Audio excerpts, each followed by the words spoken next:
Shabbat Shalom. Essa semana nós vamos ler Parashat Toldot.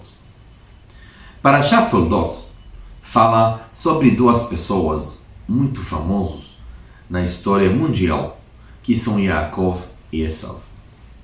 Duas pessoas que representam duas filosofias que a priori têm alguma coisa em comum, mas na prática são muito separadas um do outro.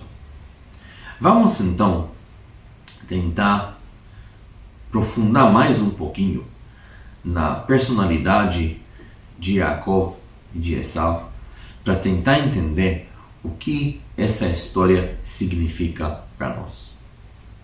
Quando a Torá dá a definição geral de Yaakov e de Esav, a Torá define que Esav era Ish Tzayid, Ish Sadeh, Esav era um caçador, Esav era uma pessoa que vive no mato, Esav era uma pessoa, a gente pode imaginar, mais forte, mais assim. E Yaakov, Ishtam Yoshev Oalim. Yaakov era uma pessoa mais fina, uma pessoa que sentava nos Ohalim, nas tendas, e estudava a Torá.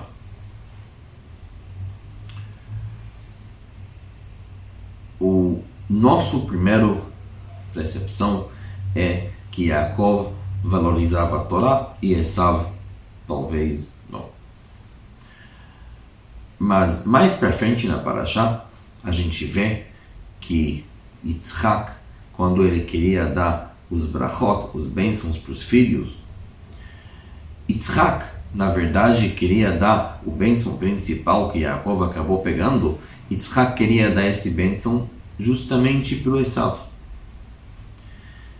E mais um detalhe. Quando Esav descobriu que Yaakov pegou a brachá dele, a Torá diz: Vaizak ze'aka gdola umara. Esav começou a gritar. Esav deu um grito muito grande. Esav estava chorando. Agora imagine, pessoa com 63 anos que perdeu uma brachá, por isso ele tem que chorar. Aquele Esav, aquele homem, aquele caçador, aquele que ele mata sem sentimentos, o que incomoda ele é que ele perdeu uma brachá. Então, talvez tenha alguma coisa que a gente não entendeu tão bem sobre Esav, que entendendo isso um pouco melhor, vai nos explicar o que estava acontecendo entre os dois. No começo da Parashá, quando a Torá descreve Yaakov, a Torá diz que Yaakov era Ishtam Yoshev Oalim. Yaakov sentava nas tendas. E os nossos sábios perguntam o que significa Yaakov sentava nas tendas. Ele sentava na tenda, ele estudava a Torá na tenda onde ele estudava. Mas o que significa nas tendas? Dizem nossos sábios que Yaakov sentava em várias tendas porque Yaakov foi estudar a Torá na yeshiva de Shem e Ever. De novo, pergunta a nossos sábios, um homem que nem Yaakov, que tem pai que nem Yitzhak, alguém seria um melhor rabino, um melhor orientador do que Yitzhak para Yaakov? Porque Yaakov tinha que deslocar da casa dos pais dele e ir para a yeshiva do Shem e Ever. Dizem nossos sábios que realmente esse conceito do Yaakov não é novidade. A Mishnah em Pirkei Avot diz Heve Goleh Limkom Torah. A Torá diz que quando você procura a Torá, procura um pouquinho de exílio. Vai longe de onde você está para procurar a Torá. Mas por quê?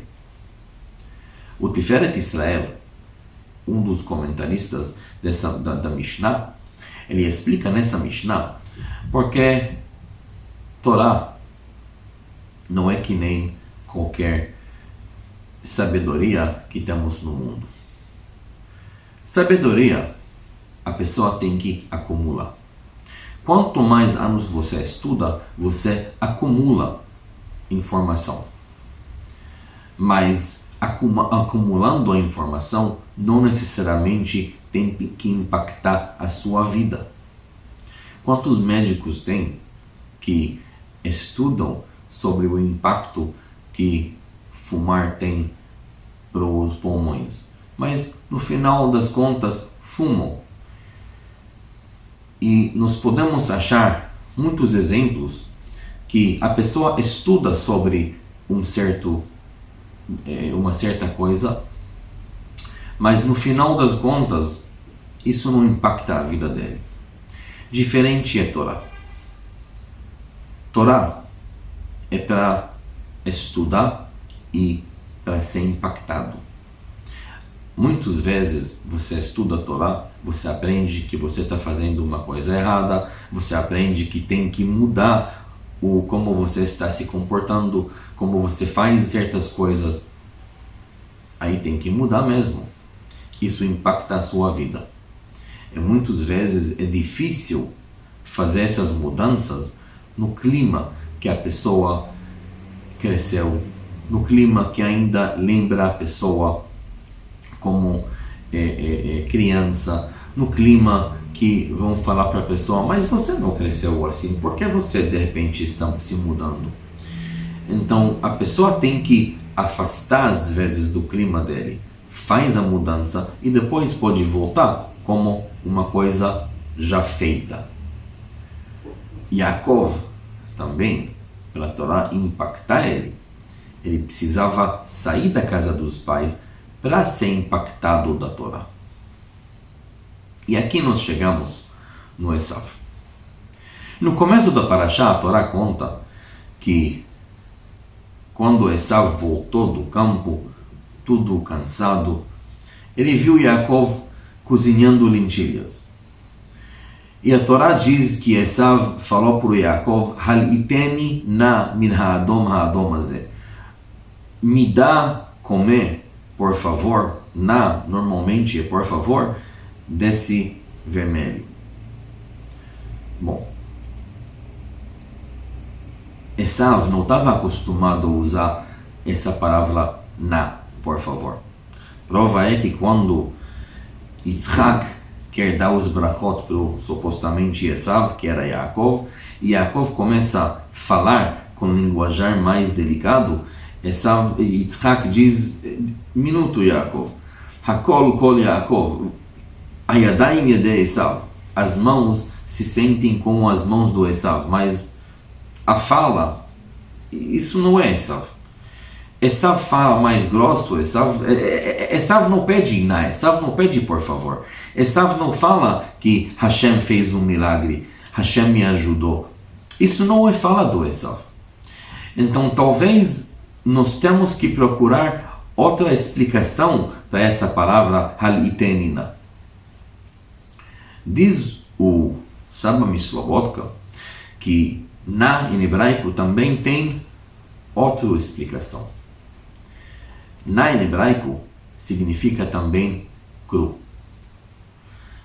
Esav estava com fome, ele queria comer muito. E ele falou para o Yaakov: Halitenina, Yaakov, não espera até que as lentilhas vão se cozinhar. Me dá cru, me dá essas lentilhas para comer cru.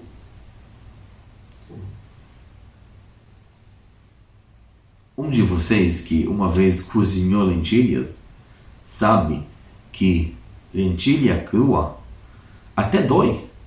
Não dá para comer lentilha crua. Mas aqui a gente vê quem era Esav. Mais um detalhe antes de explicar quem era Esav. Um detalhe muito interessante, que Esav a cabeça dele está enterrado no Me'arat HaMachpelah, na caverna onde está enterrado nossos patriarcas. O corpo não, mas a cabeça está enterrada no Me'arat HaMachpelah. Por que será? Dizem nossos sábios que, na verdade, isso é a grande diferença entre Yaakov e Esav, entre essas duas filosofias. Yaakov, como nós explicamos, era Ishtam Yoshev Oalim. Yaakov era aquele que procurou que a Torá vai impactar ele. Impactar quer dizer que quando entra na cabeça, impacta o corpo. A cabeça e o corpo é uma coisa só. O impacto que a Torá da cabeça tem no corpo é o que prova que a Torá realmente entrou na cabeça e não entrou por uma orelha e saiu da outra. Esav, do outro lado, a cabeça dele estava cheia de informação. A cabeça dele podia enterrar até no Me'arat HaMachpelah. Esav sabia o valor de uma brachá. Esav, quando ele viu que ele perdeu a brachá, ele gritou, porque ele sabia o que vale uma brachá de Yitzhak.